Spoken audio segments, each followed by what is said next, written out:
Eh bien, salut tout le monde, c'est Brian. Alors aujourd'hui, je vais vous présenter le Nexus 6. Je vais vous présenter tout cela à partir d'Antutu le lapin, avec un magnifique score de 47 221. Un score assez énorme qui se place juste en dessous du Galaxy Note 4. Faut pas oublier que le téléphone peut déjà avoir été utilisé ou bien être chargé d'applications, ce qui fait que son score peut baisser.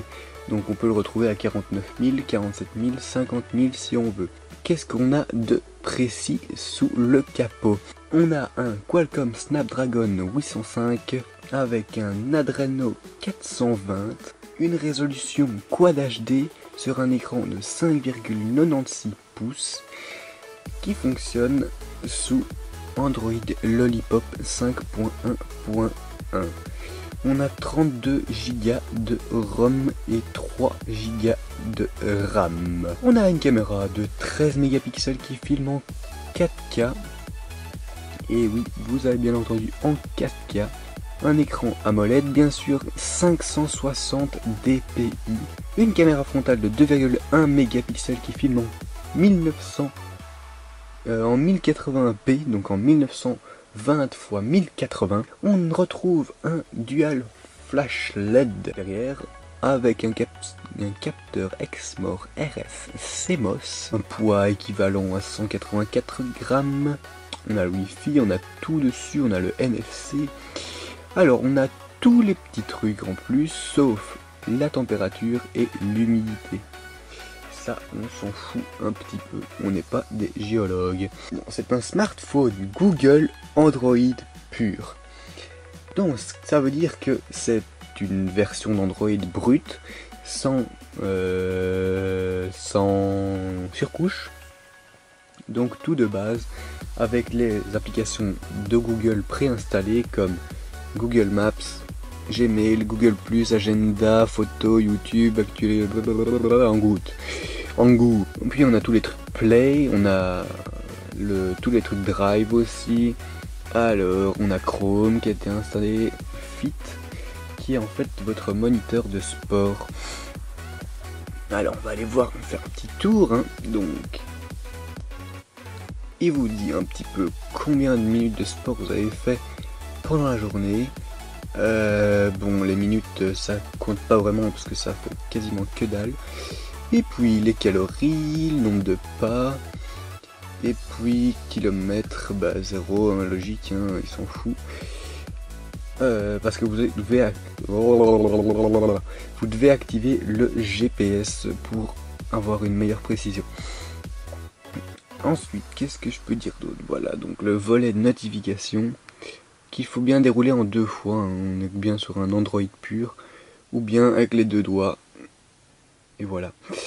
Qu'est-ce qu'on a ici? On a le Wi-Fi. Alors, ce que je trouve assez chouette, c'est que vous appuyez ici et vous avez déjà tous vos Wi-Fi qui sont mis là. Et ça, c'est cool. Ensuite, dans le Bluetooth, vous faites ça et comme par hasard, il s'est activé directement. Ensuite, un petit peu plus décevant, c'est pour les données mobiles.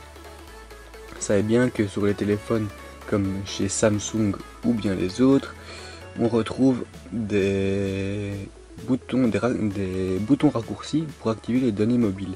Ici on n'en a pas, il faut aller dessus et puis après clac, donc ça se passe en deux mouvements, ce qui est un peu dommage.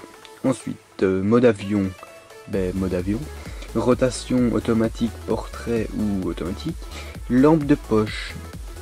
Donc ça c'est comme je vous l'ai dit tantôt. Donc voilà. Ici, je sais pas si vous voyez très bien. Alors, on voit bien. En tout cas moi je vois bien. Ici on a deux petites LED. Une ici et une là. Mais sur téléphone fabriqué par Motorola. Partenaire donc avec Google, étant donné que Motorola a aussi été racheté. Ah ok. Donc Motorola a été racheté par Google. Et voilà. Ensuite, on a un petit bouton pratique ici, c'est caster l'écran. Si vous avez une Chromecast chez vous, c'est assez cool. Vous mettez ça sur votre TV, vous pouvez caster votre écran. Pas casser votre écran, ni castor votre écran, mais bien rediffuser votre écran en direct live sur votre TV grâce à la Chromecast. Puis localisation, bah ça tout le monde le sait, on a compris. Alors petite fonction qu'on a aussi sur maintenant tous les téléphones Android, c'est le OK Google. Donc ici on voit bien que ça fonctionne nickel. Puis le Google Now qui fonctionne aussi nickel. Vous pouvez le voir ici, c'est hyper fluide. Il n'y a aucun ralentissement dans ce que je fais. Et puis clac clac clac clac et hop, tout se ferme nickel sans rien de problématique. Oui, le seul point aussi négatif que j'ai à faire remarquer, c'est l'appareil photo. Donc comme vous n'avez pas de surcouche, c'est une application que vous pouvez retrouver sur le Play Store. Donc c'est l'application Google Photo là, où vous n'avez aucun effet en fait. Donc vous devez télécharger des nouveaux effets et tout ça, et ça c'est un petit peu dommage. Par contre ici dans l'application, je trouve il y a un point énorme qui est assez cool. L'effet focus, c'est en fait un mode où vous allez prendre en photo un objet et votre téléphone va faire le traitement après et va mettre cet objet en avant-plan et flouter tout le reste à l'extérieur. Donc ça, quelquefois ça fonctionne, quelquefois ça ne fonctionne pas. Comme ici on peut le voir. Vous voyez bien que ici l'image est nette. Et puis là c'est flou. C'est un petit peu plus flou. Bon voilà, ça fonctionne pas énormément bien parce que ici on voit bien que c'est flou. Et ça ne devrait pas l'être. Mais bon, ça c'est pas encore trop grave. C'est aussi un autre point négatif à montrer, c'est la gestion du volume. Quand vous êtes sur un téléphone, un autre téléphone avec une surcouche spéciale, où vous n'avez juste à faire que ça, et vous avez tout. Vous avez la sonnerie, l'alarme, le son des applications qui s'affichent. Ici, il n'y a pas moyen. On ne sait pas le changer. Il faut essayer de trouver, il faut se rendre dans l'application et puis changer. Par contre, d'ici, on peut changer le vibreur.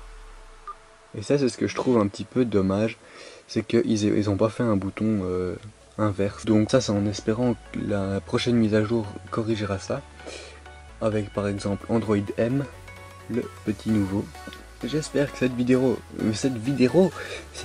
vous aura plu.